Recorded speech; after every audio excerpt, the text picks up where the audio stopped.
en la zona cero.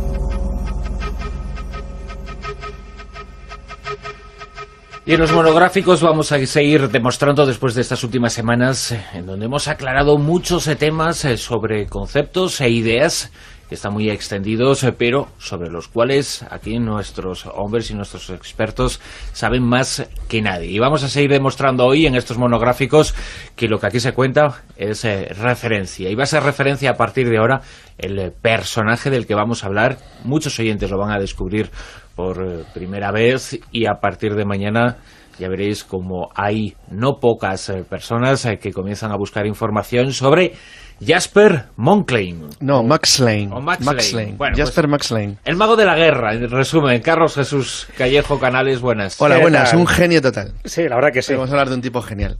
Sí. Vamos a hablar de una persona que se dedicaba a hacer magia. Imaginaros a alguien parecido a David Copperfield, magia de gran nivel, hacía magia de teatro. Era muy conocido y muy famoso, lo contaremos un poco de su vida.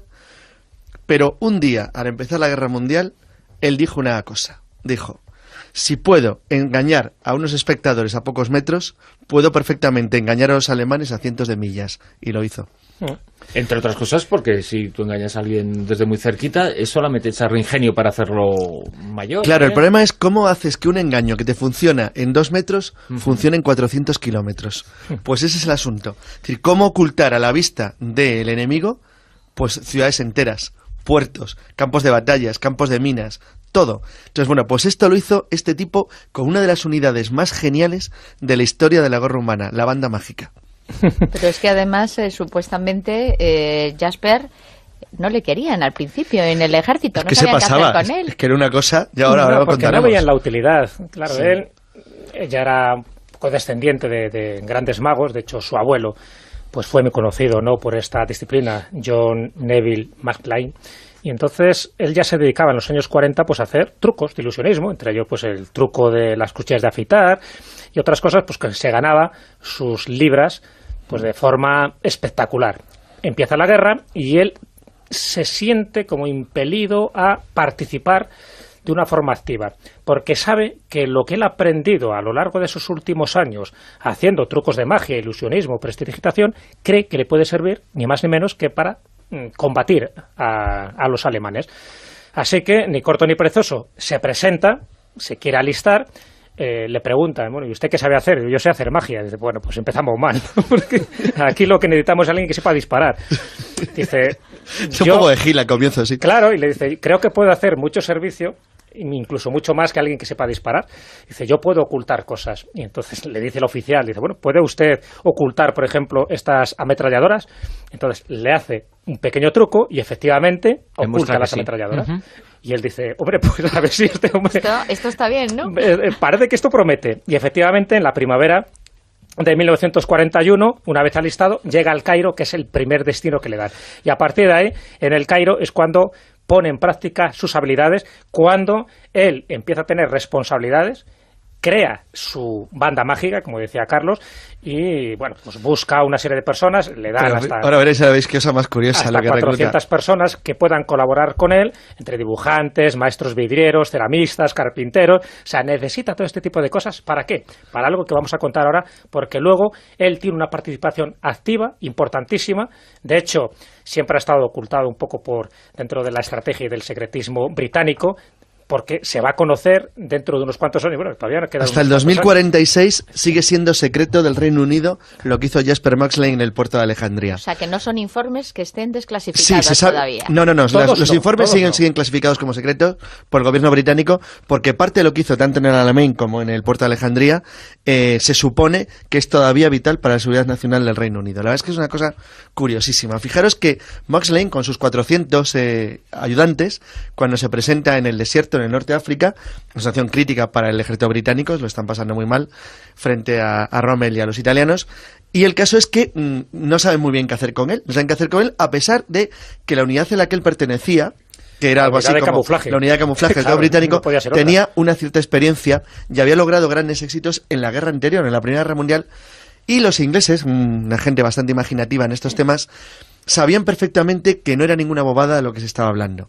En la Primera Guerra Mundial voy a hacer una pequeña introducción para explicar un poquito a qué mundo pertenecía el equipo que apoyaba la idea de la visión mágica o la banda mágica de Jasper Moxley.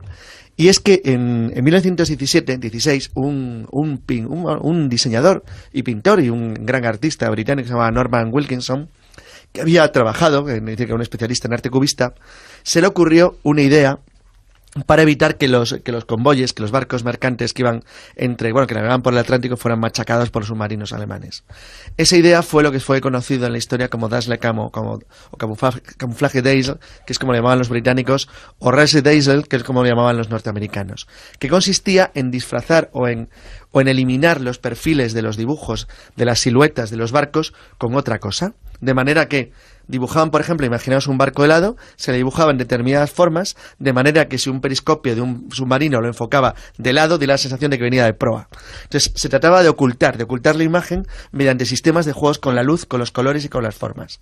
Bueno, esto es lo que hacía Jasper Moxley y todo su grupo. Estoy pensando, perdona Carlos que te interrumpa, estoy pensando que esto es mucho más prodigioso de lo que le dio tantísima fama, bueno, cualquier cosa de las que hizo, incluso lo de hacer aparecer Claudia Schiffer a su lado también le dio mucha fama a David Copperfield. Un pringadillo lo de este hombre. Cuando hizo desaparecer un jumbo, sí, con las pantallas y las cámaras de televisión por delante, bueno, esto no es nada comparado con lo que hacía este hombre medio claro que no, antes. Pero bueno, sí, pero es que tenía que ganar una guerra mundial, que era más complicado. Claro, por eso. Porque, fíjate, añadió a lo que acabo de contar Dales, es decir, del equipo Dales, es decir, Jasper Moxley le añade algo más. Y es que la persona clave de su equipo era un escenógrafo de teatro.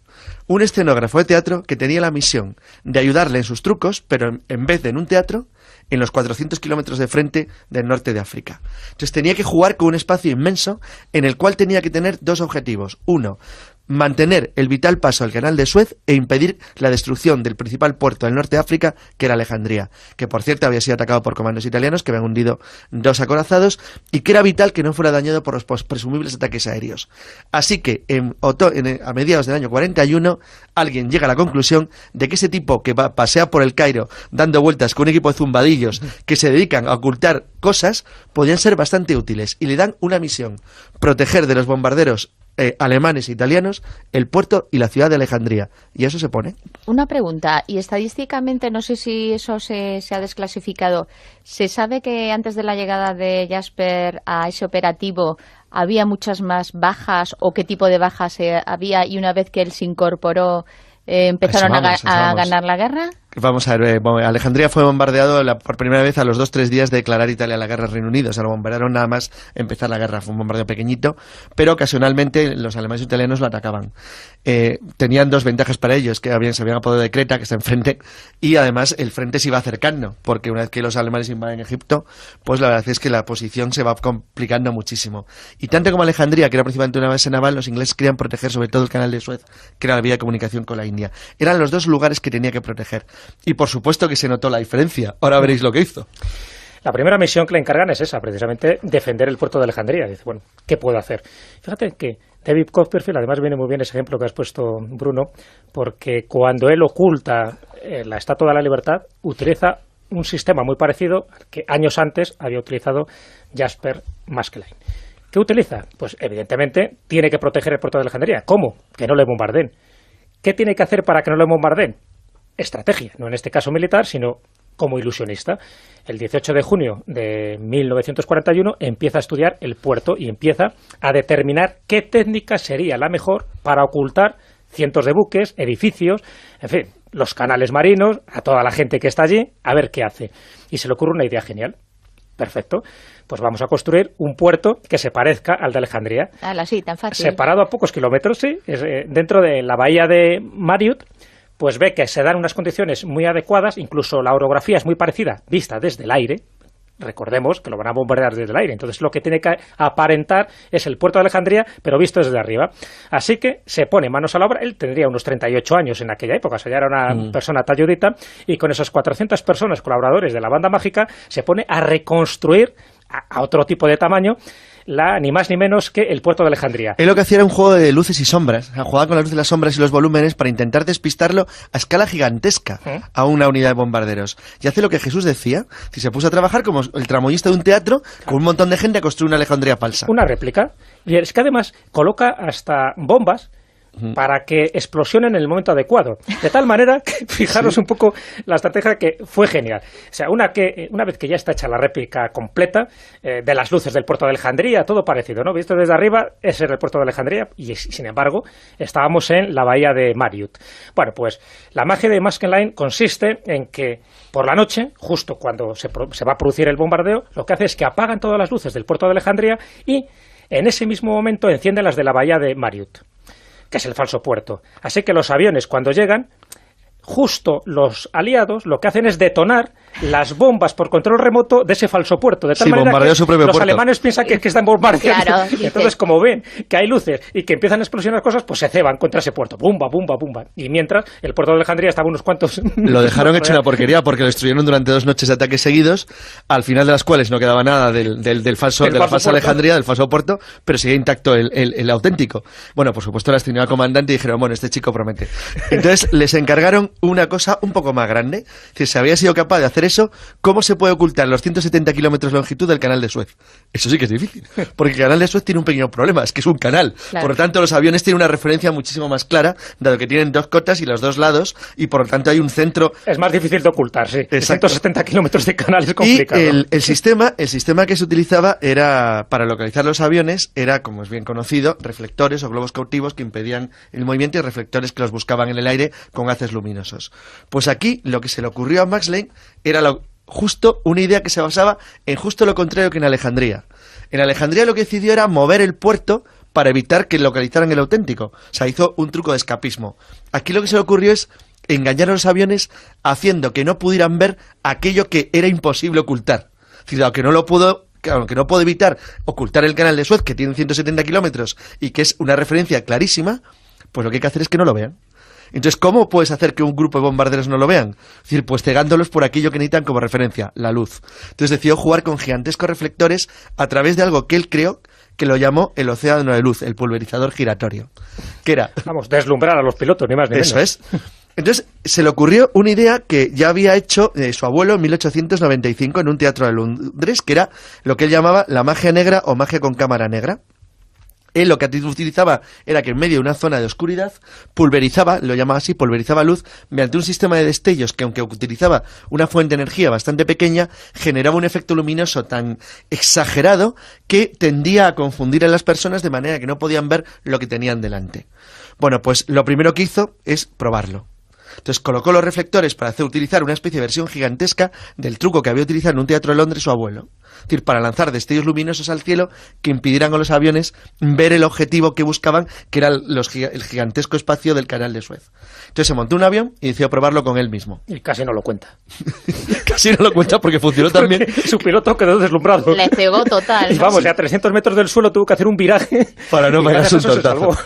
Pero, sin embargo, si lo aplicaron una vez que vio que funcionaba y que realmente cualquier piloto que se acercara por allí, gracias a su sistema, ¿no?, a ese pulverizador giratorio, como no podían ver, lo pone en práctica en el otoño de 1941, dispone 21 focos con los pulverizadores giratorios sobre el canal y al final la aviación enemiga es víctima de estos disparos de luz y no fueron capaces de conseguir su objetivo porque no veían, se tiraban a bulto. Y entonces, segundo éxito clamoroso de Jasper, que le iban ascendiendo cada vez más. Y vuelve a ascender de nuevo, ya es teniente coronel, y entonces le envían directamente al comandante en jefe Pariente Medio, que decide que Jasper Maersk Line es la persona que se tiene que encargar de ayudar al ejército británico en el gran problema que tienen. Y es que mientras que le hace estas cosillas, los alemanes han seguido avanzando y están ya a unos pocos kilómetros de Alejandría. Porque él se había ocupado de la aviación alemana, pero claro, las unidades de tierra ahí estaban. Ahora le toca a Rommel. Eso, yo le toca a Rommel. Y eso era más complicado. Al zorro, ¿no? Al zorro. Sobre todo porque aquí, bueno, este era el gusto de todo su equipo, porque aquí podían trabajar toda la imaginación del mundo, pero aquí era mucho más complicado.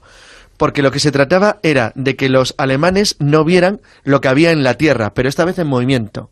Entonces, había 2 problemas. Primero, los tanques en el desierto, las rodadas de las cadenas, dejan unas marcas muy características, que eran fácilmente visibles. Con lo cual, lo que se trataba era de hacer que los alemanes pensaran que las unidades blindadas aliadas no estaban donde estaban, y que las confundieran con unidades motorizadas más ligeras. Es decir, era un truco de reducción, por decir una manera. Se trataba de que no fuera tan importante lo que veían, aunque veían lo que obviamente había debajo, porque eso no se podía ocultar. Dicho claramente, se trataba, por ejemplo, de confundir a los aviones alemanes para que entendieran que los tanques eran camiones. Exactamente. Vistos desde arriba. O sea, los tanques iban equipados con un armazón, con una especie de escudo solar, como así lo llamó un poco la operación escudo solar, de tal manera que en el momento que aparecían los aviones alemanes, se extendía como una especie de cobertizo que desde arriba parecían camiones. Y sin embargo era un tanque. Segundo objetivo, cómo eliminar las rodadas del tanque, porque eso se ve muy bien en el desierto y se ve muy bien desde un avión. Bueno, pues lo mismo. Es decir, al final iba un aparato, es decir, aparte de los armazones estos, también iba una especie de aparatejo para camuflar todas las huellas que el tanque dejaba, es decir, como que las disipaba a medida que se iban produciendo, de tal manera que parecían las rodadas de un camión en lugar de las rodadas de un tanque. Y eso lo consiguió.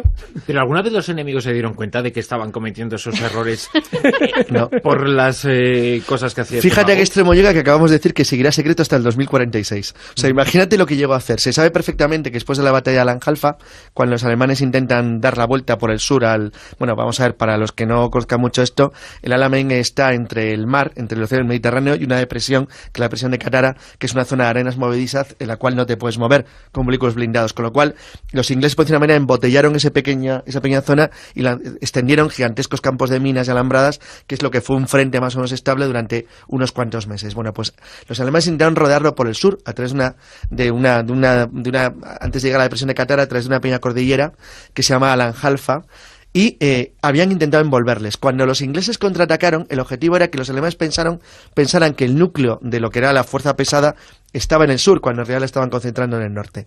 Eso es lo que hizo Jasper Max Klein, es cambiar la dirección, es decir, hacer que miraran por cierta manera hacia otra parte, cuando en realidad tenían que haber mirado hacia el norte, se concentraron en el sur.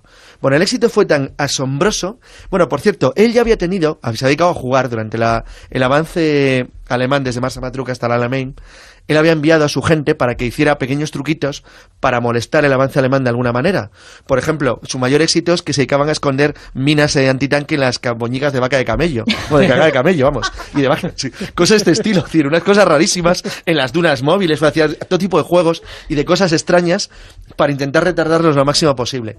Y durante la ofensiva fue justo lo contrario, lo que trataban era de que no supieran nunca dónde estaba el verdadero enemigo, es decir, que fueran siempre desviándoles hacia un lado y otro, como un pequeño jugador de cartas que te va engañando mientras te mete el as falso o las de la que saca de la manga. Y también, por lo visto, lo que hacía era, al igual que camuflaba las unidades para que no las atacaran, también creaba falsas unidades, ¿no? Para que pensaran que Sí, pero si tenía un tramoyista de teatro a escala gigantesca, fabricaba tanques falsos, camiones que no eran camiones, tanques que parecían camiones que parecían tanques, aeródromos falsos, creó zonas de alambras que no existían, campos de minas mal señalados. Bueno, tú has ido jugando durante meses y meses y meses. Claro, de hecho, en la decisiva batalla del Alamein, cuando Montgomery lanza ya todas las tropas contra Rommel, el ataque lo hace por el norte, pero el encargo que le hacen a Jasper Max Klein es que va por el sur. Que es por el sur. Y entonces se crea otra vez tanques que parecen camiones, otros diseños, pero totalmente de tramoyista, ¿no? Y al final las tropas de Rommel piensan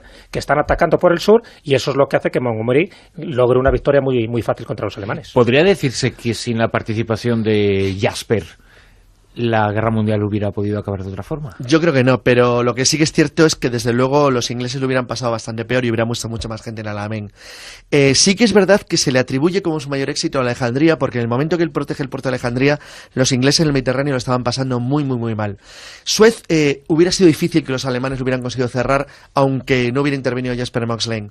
Sin embargo, lo que no se sabe de él es lo más importante. Hemos contado lo conocido. Pero él intervino, aparte de en Egipto, en Libia y en la zona del Canal, al menos en 16 países durante la Segunda Guerra Mundial. De lo que hizo entre 1943 y 1946, porque él siguió en activo hasta después del final de la Guerra Mundial, él no vuelve a Londres hasta el año 46, no le dejaron volver a su trabajo, no se sabe prácticamente nada. Y es lo que sigue conservando. Los años decisivos, claro, también, ¿no? Es lo que se sigue guardando como secreto hasta el año 2046, claro, que el gobierno británico permitirá por fin que se sepa a qué se dedicó durante las operaciones Overlord, la invasión de Europa, la invasión de Sicilia, la de Italia, campañas... Claro. Todo eso sigue en gran parte en secreto. Claro, se sabe muy poco y es verdad que la mayoría prácticamente no se sabe y solo se sabrá en el 2046. ¿Y del que se sabe después de ese año 1945? Él se retiró a Kenia. Pues, sí, bueno, pero antes de Kenia, en Kenia muere realmente. Sí. Pero bueno, muere ya a una edad bastante... Sí, muy mayor, en el 73 me parece. Claro. Pero lo poco que se sabe de esa etapa, claro, él le nombra pues jefe ya no de ilusionistas, que sigue él haciendo también sus pequeñas representaciones teatrales durante una época hasta que se da cuenta que gana más dinero siendo espía. Entonces, por eso no se sabe mucho más de él. Es que claro, era espía de los buenos. Claro, y de los buenos. Le nombran coronel del Servicio Experimental de Camuflaje. O sea, y eso le da más dinero, ¿no?, que hacer una serie de camuflajes escapistas dentro del teatro. Y además diseña equipos de espionaje para la OSS y de escape para pilotos aliados cautivos. La OSS es la antecesora de la CIA, sí. y él trabajó para eso, y aparte de todo, se sabe, porque él sigue investigando toda su vida sobre sistemas de camuflaje, pero de esos avanzados. Él, por ejemplo, se sabe que fue uno de los pioneros de los sistemas de camuflaje óptico. ¿Os acordáis de Depredador? Sistemas de espejos o de información de imagen, pinturas especiales que reflectaran la luz, sistemas de sombras, bueno, todo lo que se ha hecho, de verdad que cuando se abran los servicios, cuando se abran finalmente los secretos británicos en el año 2046, va a ser una de las cosas más llamativas de la historia. Él escribe una autobiografía, pero evidentemente en la autobiografía cuenta más las anécdotas estas que acabamos de decir, es decir, la parte pública, la parte que conocemos de él. Lo que nunca cuenta es los secretos de Estado de cómo pudo y hacer... porque además mantendría un principio que todos los magos en la historia han respetado, que no contra sus trucos. Claro, porque en el fondo él hacía alta magia. Claro. Lo que estuvo haciendo en la Segunda Guerra Mundial fue alta magia, que pudo engañar ni más ni menos que a Rommel, que era el zorro del desierto, ni más ni menos. Es decir, todo este tipo de cosas es verdad que han pasado desapercibidas incluso para Inglaterra, y yo creo que era momento adecuado para rescatar a este mago de la guerra, como así se le ha denominado, un poco del olvido, y decir pues la gran aportación que tuvo no solo para el ejército británico, sino pues para la guerra y lo que final, se sabrá finalmente de él, porque lo importante de él, recordemos, que es lo que no se sabe. Jasper Maxlane ha sido el protagonista, este mago sorprendente y extraordinario. A partir de ahora ya cambian todos nuestros conceptos sobre el ilusionismo. Pensábamos que lo sabíamos todo y que lo habíamos visto todo, y antes de que esos que nos han hecho creer que lo habíamos visto todo, pues mucho antes de estos ya existía un personaje como Jasper, que posiblemente tuvo una importancia mucho más decisiva de la que imaginamos en el desarrollo de la Segunda Guerra Mundial. Jesús Callejo, Carlos Canales... Bueno, vale, con la varita mágica, ¿no? ¡Hala! ¡Pum! Nos vamos. Eso iba a decir yo, que ya sabéis que la magia existe, y en La Rosa de los Vientos aún más.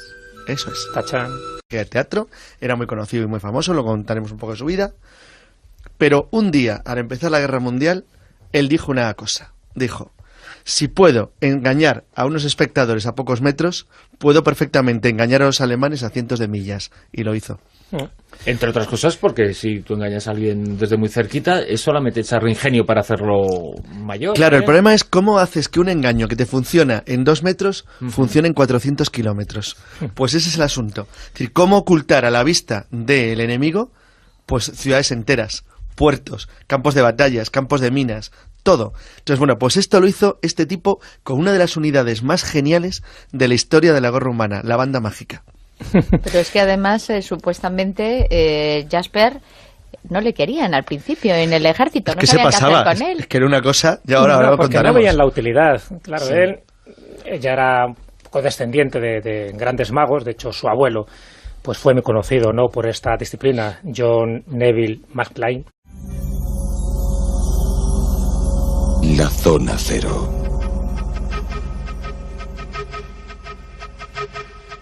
Y en los monográficos vamos a seguir demostrando, después de estas últimas semanas, en donde hemos aclarado muchos temas sobre conceptos e ideas que están muy extendidos, pero sobre los cuales aquí nuestros hombres y nuestros expertos saben más que nadie. Y vamos a seguir demostrando hoy en estos monográficos que lo que aquí se cuenta es referencia. Y va a ser referencia a partir de hoy.